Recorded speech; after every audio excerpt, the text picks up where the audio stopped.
पहले नंबर का क्वेश्चन देखते हैं। पाकिस्तान को संयुक्त राष्ट्र सुरक्षा परिषद यूएनएससी की अध्यक्षता कैसे प्राप्त हुई? सही आंसर है सी, रोटेशन प्रणाली के तहत।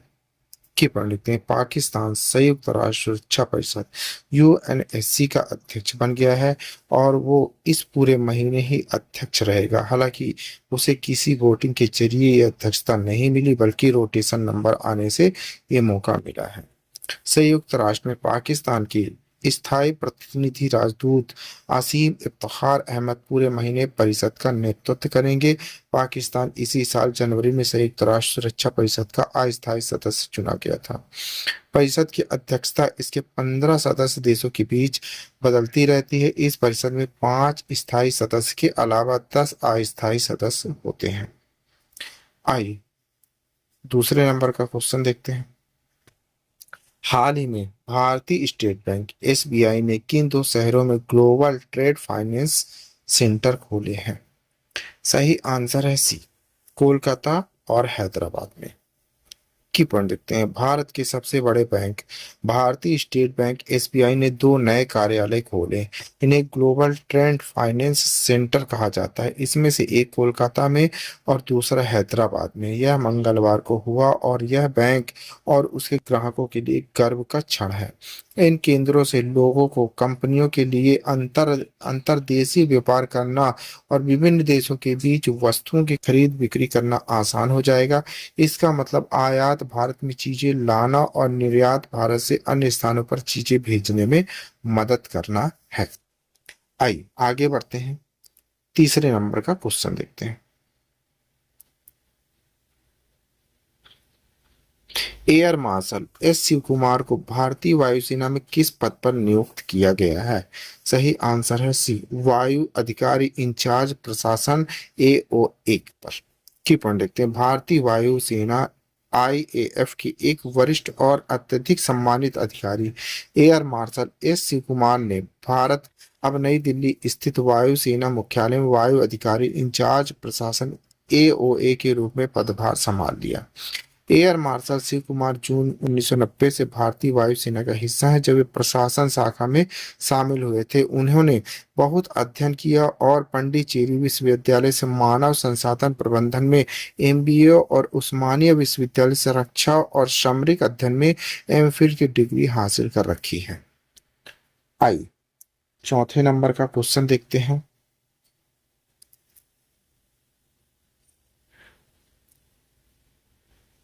सुनील कदम को हाल ही में सेबी में किस पद पर नियुक्त किया गया है?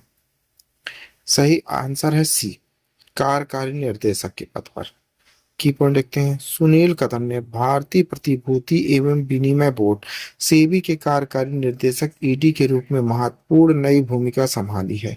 सेबी भारत में शेयर बाजार वित्तीय लेन देन को देखने वाला मुख्य संगठन है। सेबी में लगभग 30 वर्षों तक काम कर चुके कदम के लिए यह एक बड़ा कदम है। उनकी नियुक्ति से भारतीय वित्तीय बाजार को सुचारू रूप से सुरक्षित रूप से चलाने में मदद करने वाले प्रमुख क्षेत्रों में बहुत अधिक अनुभव मिलने की उम्मीद है। कार्यकारी निर्देशक के रूप में सुनील कदम सेबी के कई महत्वपूर्ण भागों के प्रभावी होंगे। आइए जानते हैं कि वे किन किन कामों में देख रेख करेंगे। आइए पांचवें नंबर का क्वेश्चन देखते हैं। भारत की राष्ट्रपति द्रौपदी मुर्मू ने हाल ही में उत्तर प्रदेश के किस शहर का दौरा किया है? सही आंसर है सी, गोरखपुर, उत्तर प्रदेश। गोरखपुर से लोकसभा सीट से भी योगी जी सांसद रहते थे, याद रखिएगा। अब वो विधायक हैं और CM है उत्तर प्रदेश के। की पॉइंट देखते हैं। भारत की राष्ट्रपति श्रीमती द्रौपदी मुर्मू एक विशेष कार्यक्रम भाग लेने के लिए उत्तर प्रदेश के गोरखपुर आई। उन्होंने महायोगी गोरखनाथ विश्वविद्यालय में कई महत्वपूर्ण परियोजनाओं का उद्घाटन और शिलान्यास किया। यह यात्रा पूर्वी उत्तर प्रदेश के लोगों, खासकर शिक्षा और स्वास्थ्य सेवा से जुड़े लोगों के लिए एक महत्वपूर्ण क्षण था। कार्यक्रम के दौरान राष्ट्रपति ने नए ऑडिटोरियम, एक अकादमिक ब्लॉक और एक विशेष पंचकर्म केंद्र का आधिकारिक रूप से उद्घाटन किया। उन्होंने एक नए गर्ल्स हॉस्टल भवन की आधारशिला भी रखी, जिससे कई युवतियों को उच्च शिक्षा प्राप्त करने में मदद मिलने की उम्मीद है। आइए आगे बढ़ते हैं, छठे नंबर का क्वेश्चन देखते हैं।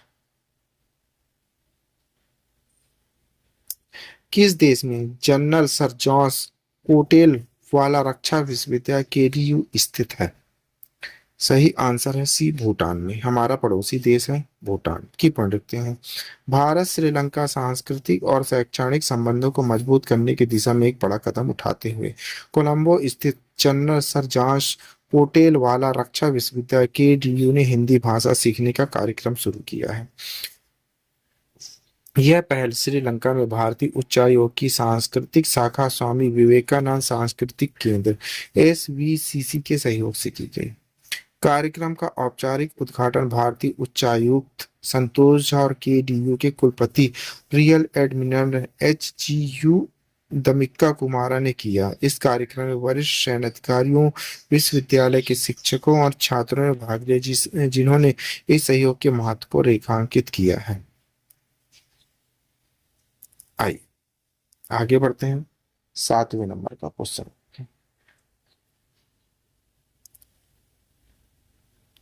नेशनल स्टॉक एक्सचेंज NSE के अनुसार हाल ही में 1 करोड़ पंजीकृत निवेशों का आंकड़ा पार करने वाला तीसरा राज्य कौन सा बन गया है?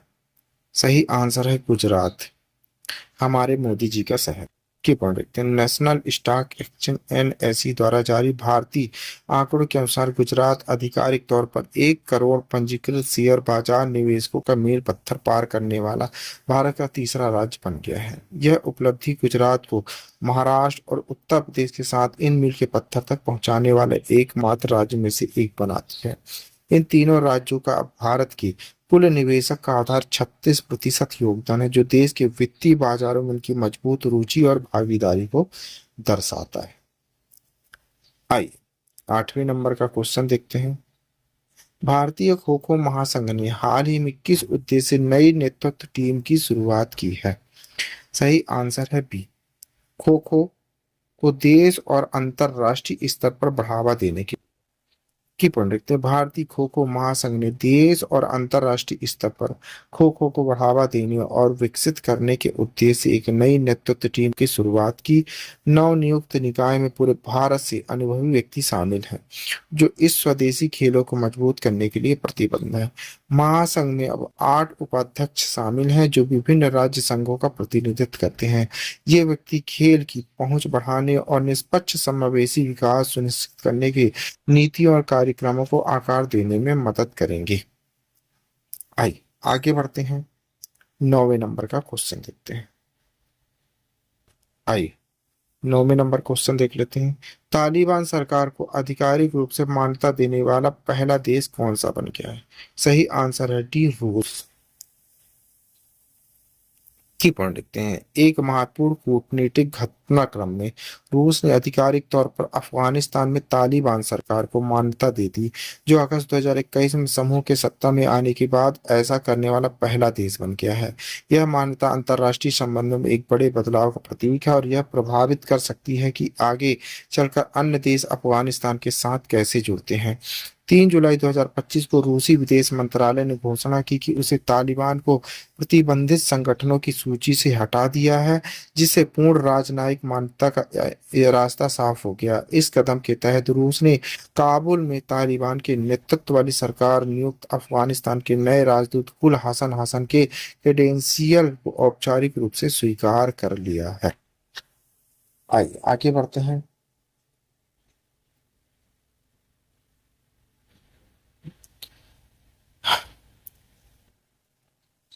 10वें नंबर क्वेश्चन देखते हैं।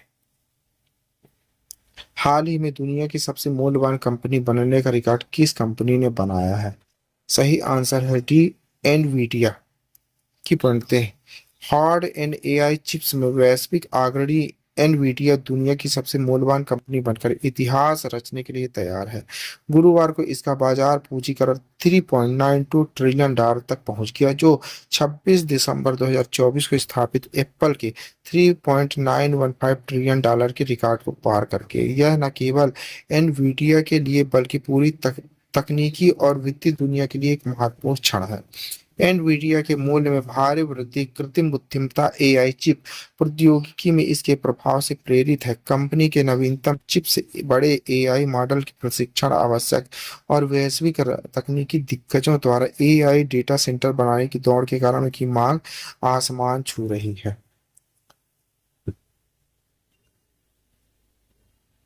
आइए आगे बढ़ते हैं, 11वें नंबर का क्वेश्चन देखते हैं। दुनिया का सबसे बड़ा एक्वेरियम कौन सा है?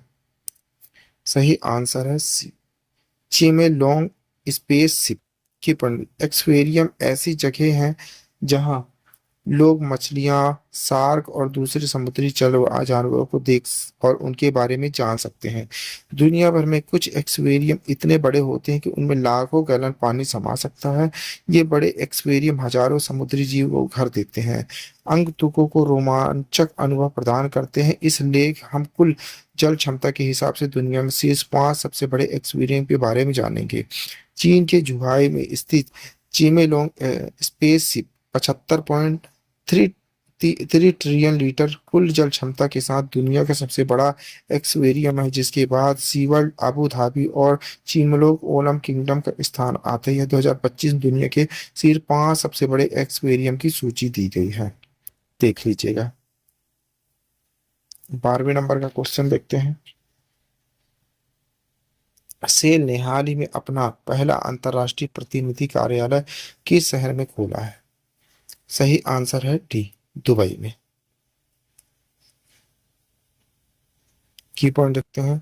भारत के इस्पात क्षेत्र की एक बड़ी उपलब्धि के रूप में steel authority of India limited SAIL ने दुबई, संयुक्त अरब अमीरात यूएई में अपने पहले अंतर्राष्ट्रीय प्रतिनिधि कार्यालय का आधिकारिक रूप से उद्घाटन की। यह कंपनी की वैश्विक विस्तार योजना में एक रणनीतिक कदम है और वैश्विक रूप से प्रतिस्पर्धी इस्पात निर्माता के रूप में विकसित होने की इसकी महत्वाकांक्षा को पुष्ट करता है। उद्घाटन समारोह दुबई में हुआ और इसमें केंद्रीय इस्पात और भारी उद्योग मंत्री एच टी कुमारस्वामी, दुबई में भारत के महावाणिज्य दूत श्री सतीश कुमार सीवान सहित उच्च पदस्थ अधिकारियों ने भाग लिया। इस अवसर पर सेल के अध्यक्ष सी अमरेंदु प्रकाश, एनएमडीसी के सीएमडी भी अमिताभ मुखर्जी, इस्पात मंत्रालय में संयुक्त सचिव वी के त्रिपाठी और सेल एनएमडीसी मेकान और इस्पात मंत्रालय के वरिष्ठ प्रतिनिधि भी मौजूद थे। आइए 13 नंबर का क्वेश्चन देख लेते हैं। भारतीय विशिष्ट पहचान प्राधिकरण यूआईडीएआई ने जून 2025 कितने आधार ऑथेंटिकेशन लेन देन दर्ज किए हैं? सही आंसर है सी, 229.33 करोड़ की बनती। भारतीय विशिष्ट पहचान प्राधिकरण यूआईडीएआई ने जून 2025 में कुल 229.33 करोड़ आधार ऑथेंटिकेशन लेन देन की सूचना दी, जो विभिन्न क्षेत्रों में डिजिटल पहचान सत्यापन के लिए आधार पर बढ़ती निर्भरता को दर्शाता है। यह आंकड़ा जून 2024 में दर्ज किए गए लेन देन की तुलना में 7.8% की वृद्धि दर्शाता है, जो देश के डिजिटल परिवर्तन आर्थिक गतिविधियों में आधार की बढ़ती भूमिका पर जोर देता है। जून 2025 के आंकड़ों को शामिल करने के साथ सिस्टम की शुरुआत से अब तक आधार ऑथेंटिकेशन ट्रांजैक्शन की कुल संख्या 15,452 करोड़ से अधिक हो गई। यह निरंतर वृद्धि भारत में सेवाओं और कल्याण वितरण तक पहुंच को सुविधाजनक बनाने में आधार की अभिन्न भूमिका को दर्शाती है। आइए 14 नंबर का क्वेश्चन देख लेते हैं। भारत नामक शोध परियोजना किस संस्था द्वारा शुरू की गई है? सही आंसर है सी, भारतीय विज्ञान संस्थान के द्वारा। की पढ़ लिखते हैं। हाल के वर्षों में भारत सहित दुनिया भर में जीवन प्रत्याशा में सुधार हुआ है। हालांकि लंबे समय तक जीने का मतलब हमेशा स्वस्थ रहना नहीं होता। पार्किंसंस और डिमेंशिया जैसी उम्र जैसी जुड़ी बीमारियों के बढ़ते मामलों के साथ यह समझाने की जरूरत पड़ रही है कि भारतीय कैसे बूढ़े होते हैं, न केवल वर्षों के संदर्भ में बल्कि स्वास्थ्य और तंदुरुस्ती के संदर्भ में। इस अंतर को पाटने के लिए भारतीय विज्ञान संस्थान आईआईएससी बेंगलुरु ने 2023 में भारत नामक एक महत्वपूर्ण शोध परियोजना शुरू की है, जो स्वास्थ्य, उम्र बढ़ने के तंत्रकर्ता, प्रतिकूलता और संक्रमण के बायोमार्कर व सचिव रूप से यह अध्ययन बड़े दीर्घायु भारत कार्यक्रम का हिस्सा है। आइए लास्ट क्वेश्चन देख लेते हैं।